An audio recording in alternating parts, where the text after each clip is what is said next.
The Mets make another move, second move in about 8 days for the team. They have reportedly signed Devin Williams, the right-handed pitcher, potentially the closer, to a 3-year deal. Before we get into all the details, let's just get right into it. Andrew, what is your immediate reaction to this signing? So I'll start here, and I think it's quite literally where every Mets fan started when they first saw this news. And you could confirm this if you felt the same way in just a second. Mm-hmm. This better not be instead of Edwin Díaz. Bingo. So thank you to all the newsbreakers, and I guess specifically the New York Mets, who announced both things back to back. That A, they've signed Devin Williams 3 years, no opt-outs. It is a straight 3-year contract. I'm just going to wait for SpotTrack to update what the deferred money and the prorated, like some of it's deferred, some of it's prorated. There's a bonus in there. Mm-hmm. It's around $50 million. So I'm not an economist. I'm not an accountant. I don't know what all that mumbo jumbo meant. I just know it's $50 million. What I then needed before I fully formed my reaction to this was this does not take the Mets out of the running for Edwin Díaz. It is a straight 3-year deal. It is the same concept. If they bring back Edwin Díaz, different people have said different things about what this could mean for Díaz as far as that. But the main thing is the Mets are still in. So, like I said, it's the same concept as going and getting Ryan Helsley, a former closer, and turning him into a setup man. I'm just like Passan, Tacoma, Martino, Heyman, Salmon, Nightingale. Everybody reported something of the sort. Williams is open to being a setup man. The Mets are still in. Doesn't mean they'll sign him, but they're still in. The contract he wants is 5 years, $100 million. That's like, let's see if the Mets meet that asking price, or if somebody else meets that, or if Diaz comes back to the Mets price. So all that to say, if I'm just judging this as a setup man, money well spent. And on the day Steve Cohen just got approved for like a money-making machine in the Citi Field parking lot of that casino, he decided to celebrate by going and getting a setup man. And if Devin Williams is one of your late inning options, I know how things went with the Yankees. The Mets have a good track record of taking failed Yankees and turning them into very good, productive players for them. Hello, Luis Severino. Hello, Harrison Bader. Hello, Clay Holmes. I welcome Devin Williams, especially the Devin Williams that existed before the Pete Alonso home run to Queens. So that's my extended immediate reaction. It better not take them out of Edwin Díaz. It doesn't sound like it took them out on Edwin Díaz. I'm for this move then as part of building a productive bullpen. Yeah, there's a lot to unpack there, and similar feeling from me when I saw the news. It's like, oh, like, wait, what are the implications here? Mm-hmm. And to the credit of the many writers, I think I saw at least 3 or 4 guys send this tweet out within minutes of the report initially coming out, was that, yeah, this does not take the Mets out of the Edwin Díaz sweepstakes. And that, I think, makes you hopeful. Again, this is kind of going to be similar to the Nimmo thing of, this is good if, this is good based on what they do next. And obviously here it's much more clear cut. If they re-sign Edwin Díaz, I would say that this is great to have a bullpen where, you know, you've already got 2 lefties in Raley and Minter.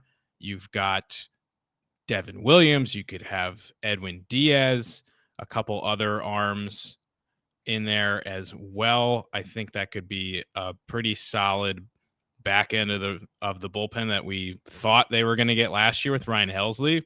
Also, just for context, because I've already seen some people a little bit concerned about it. Well, is that the kind of money you want to pay for a setup guy?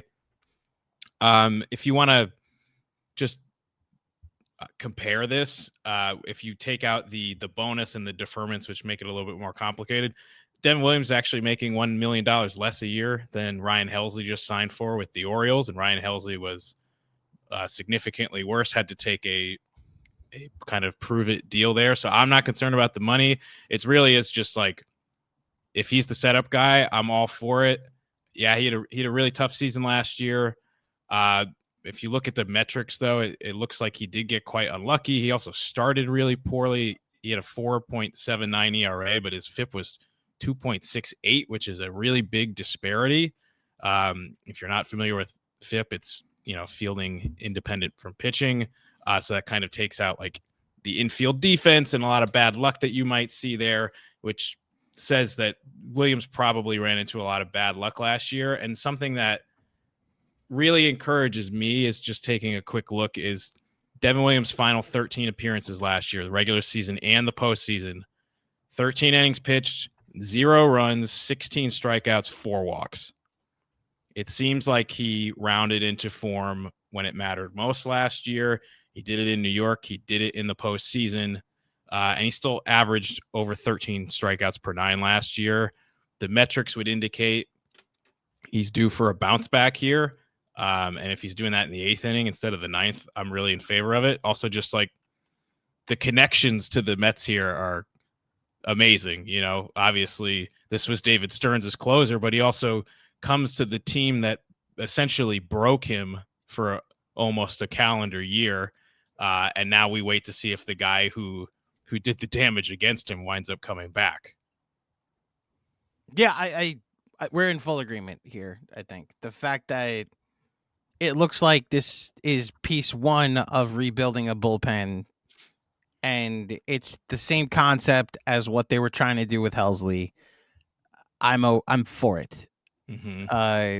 He settled in nicely, as you just said, as a Yankee setup man. Once they finally took him out of the 9th inning, when they had Bednar as an option, when they had Doval as an option, he became a pretty productive setup man. And the fact that this is 3 years, no opt-outs, means like, can we just remind ourselves what he was before the Pete Alonso home run? So in the 3 seasons before, I'm cutting him short.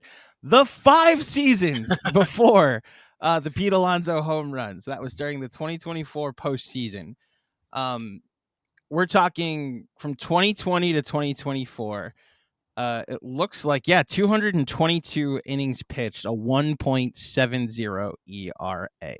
And his FIP was 2.24 if you're looking for the Fielding Independent Plus as well. A whip under 1. The Airbender is the nickname for his changeup, his nasty changeup. The changeup that apparently he tipped was about to be thrown to Pete Alonso when Pete Alonso hit one of the biggest home runs in Mets history. Mm-hmm. That home run Pete Alonso hit was the second home run hit off of Devin Williams that season. Now he only pitched 22 innings, but if you want to go like the year before, he only gave up 4 home runs. The year before only gave up 2 home runs. Has a track record in 5 of his last 6 seasons of being one of the more dominant relievers in baseball. The problem of 5 of 6 is his most recent one is the failed Yankee season. Right. But like you said, we did see him settle into a fine setup role. I'm not going to rule out that there may be, and this is where you can get cute with how you manage your bullpen. There will be opportunities for him in the 9th inning if you want to use Diaz in the 8th inning for a high leverage situation, like facing the top of the order, the middle of the order, and then Devin Williams comes in. Again, I keep going back to as frustrated as I was with the Cedric Mullins trade and other moves that were made by David Stearns last year. I shoot him bail and give him mulligan on the Helsley thing. Nobody could have predicted that that's how badly the Ryan Helsley thing was going to go. And if this is, let's try it again, but with an arm, a player that I know very well because I literally traded Josh Hader to make room for him. And I bring back Edwin Díaz. I like the plan. I liked the Helsley plan when they made that move at the deadline. I like this plan if that is the plan. To your point about and anybody that might have mentioned, like, do you want to spend that much on a closer? Not that I saw that or anything, but if that is out there as a setup man, if anyone put that out there, I repeat, Steve Cohen just closed and got his license approved on a money printing machine in the Citi Field parking lot in this Hard Rock casino. money is not an option. It's not an object anymore for Steve Cohen, and it never really was to begin with. But now all luxury tax penalties can just, and like we'll see what happens post lockout, post salary cap, but like the money will be fine if they need to figure out a way to get the $15 million setup man off the roster, especially only for 3 years. And that's the other thing. They have no long-term money locked up in their bullpen at the moment. So this now is piece one of hopefully a bullpen that you can count on in high leverage, productive and important games over the next several seasons. So there. And look, think of it this way. He's making $15 million a year, as you said. I think I brought this up on a recent pod. Steve Cohen just sold a gold toilet for $12 million. So you're really only paying Devin Williams $3 million this year. So it's not a big deal. It's toilet money. Goodness, man. It's toilet money. Shout out, literally toilet money. That's funny. Well done. That was good.